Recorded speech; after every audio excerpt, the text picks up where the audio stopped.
ရုပ်ဆောင်ပြိုင်ပွဲတစ်ခုမှာပြိုင်ပွဲဝင်တွေအပေါ်မောက်မာတဲ့ဆိုပြီးလူပြောများနေတဲ့အမြတ်သူကဝိုင်းရင်တရုပ်ဆောင်ကြီးဖြစ်တဲ့အပြင်2025ခုနှစ်အတွင်းမှာပြန်လည်အောင်မြင်လာခဲ့ပါတယ်။ပွင့်လှအဖြစ်အားလုံးရဲ့အရှိတွေကိုတိမ့်ပိုက်သွားပြီးတော့ဖက်ရှင်မှာလည်းပွင့်လှဖက်ရှင်အဖြစ်အားပေးလာကြပါတယ်။အနုပညာလောကထဲမှာဦးကျော်ဟင်းရဲ့တပည့်တွေကအထူးချွန်တဲ့ဆိုတဲ့စကားအတိုင်းအမြတ်သူကလည်းအနုပညာဝမ်းစာကပြေးပြီးတာပါ။မိတ်ကမပါပဲအိုက်တင်ကိုဦးစားပေးပြီးရုပ်ဆောင်နိုင်တဲ့အမြတ်သူကအကယ်ဒမီဆုလည်းရထားတဲ့အပြင်ဝိုင်းရင်တရုပ်ဆောင်ကြီးလည်းဖြစ်တာကြောင့်အခုဆိုရင်တော့တရုပ်ဆောင်ပြိုင်ပွဲမှန်တိုင်းလုပ်နေပါတယ်။ဒီပြိုင်ပွဲမှန်တိုင်းတွေအဖြစ်ဒရိုက်တာညိုမင်းလွင်နဲ့မေတန်းနုတို့လည်းပါဝင်သေးပါတယ်။တခြားတိုင်တွေထက်အမြတ်သူကစကားပြောရင်တီးနေတယ်ဆိုပြီးတော့လက်တလောမှာတော့လူပြောများနေပါတယ်။ဒီပြိုင်ပွဲကချက်ချာပါတရုပ်ဆောင်ပြိုင်ပွဲဖြစ်ပြီးဒီပွဲမှာဆုရတဲ့သူက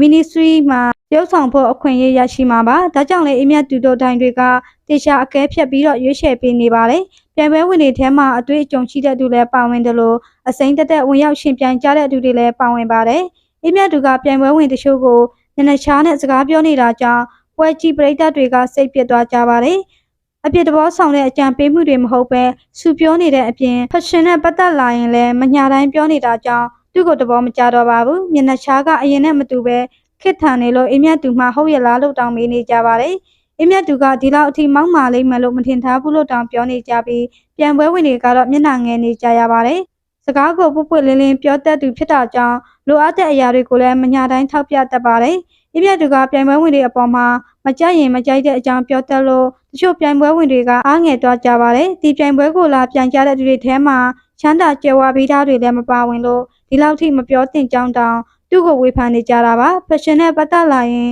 ဒုတိယအစဉ်အောင်ဖြစ်ပြီလားလို့တောင်ထင်ရောက်လောက်တဲ့အထိပြောင်းလဲသွားပါတယ်ဒါပေမဲ့အမြတ်သူကဒီပြိုင်ပွဲမှာပြိုင်ပွဲဝင်တွေကိုကောင်းစေရှင်တဲ့စေတနာနဲ့ညွှန်ပြပေးတာဖြစ်တဲ့အကြောင်းနားလည်ကြပါတယ်အနုပညာလောကထဲကိုအမြတ်သူတို့ရောက်ခါစမှလဲဆရာတွေက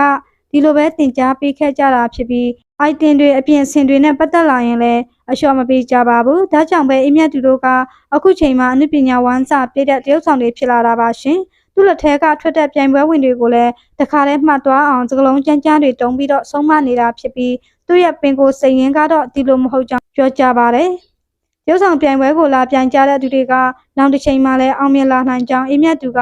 တည်တင်တဲ့အရာတွေကိုတခါတည်းတင်ကြားပေးလိုက်တာပါနော်။ဒီအစီအစဉ်ကိုလူကြိုက်များအောင်ပွဲဖြစ်အောင်ဖန်တီးထားတာလည်းဖြစ်နိုင်ပြီးအမြတ်သူကတော့မောက်မာတက်စိတ်ထားမရှိဘူးလို့လည်းဆိုပါတယ်။ဒီအစီအစဉ်မှာပြိုင်ပွဲဝင်တွေအချင်းချင်းလည်းအင်တာဗျူးတွေမှာစောင်းမြောင်းပြီးတော့ပြောကြားတဲ့အပြင်အငင်းခုန်တွေလည်းဖြစ်နေပါတယ်။ဇာညုံနဲ့ဖန်တီးထားတာမဟုတ်ပဲတကယ်အစ်စ်မှန်တွေကိုပဲရိုက်ကူးပြသတဲ့ဆိုပြီးနာမည်ကြီးနေတဲ့အစီအစဉ်မှာအမြတ်သူကတော့အမုန်းခံပြီးတော့ပြိုင်ပွဲဝင်တွေကိုဆုံးမပေးနေပြီဖြစ်ပါတယ်။ဒရိုက်တာညိုမင်းလွင်ကလည်းပြိုင်ပွဲဝင်တွေကိုအားမနာတမ်းပြောတတ်တဲ့အပြင်အမြတ်သူကလည်းဆူတာကြောင့်မေတ္တာနုကတော့အယမ်းမဆူပဲရှိချိုတတပဲပြောပြနေပါတယ်။တိုင်3ယောက်မှတိုင်2ယောက်ကအယမ်းဆူနေရင်ပြိုင်ပွဲဝင်တွေစိတ်ညစ်သွားနိုင်တာကြောင့်မေတ္တာနုကတော့ပြိုင်ပွဲဝင်တွေအပေါ်မှာနားလည်မှုပေးထားပါတယ်။အမြတ်သူက2025ခုနှစ်ထဲမှာပြန်လည်နာမည်ကြီးလာခဲ့တာဖြစ်လို့လူမုံများမဲ့အစီအစဉ်တွေကိုတော့တရုတ်မဆောင်စေချင်ကြပါဘူး။အမြတ်သူကပြိုင်ပွဲဝင်တွေအပေါ်မှာစကားပြောရင်တီးနေတာလားဒါမှမဟုတ်အောင်မြင်စေချင်လုံးလို့ဆုံးမနေတာလားဆိုတာကောမန့်မှာအမြင်လေးတွေကိုပြောပြပေးခဲ့ပါအောင်နော်။ကြည့်ချူအားပေးခဲ့ကြတဲ့အတွက်လည်းကျေးဇူးတင်ပါတယ်ရှင်။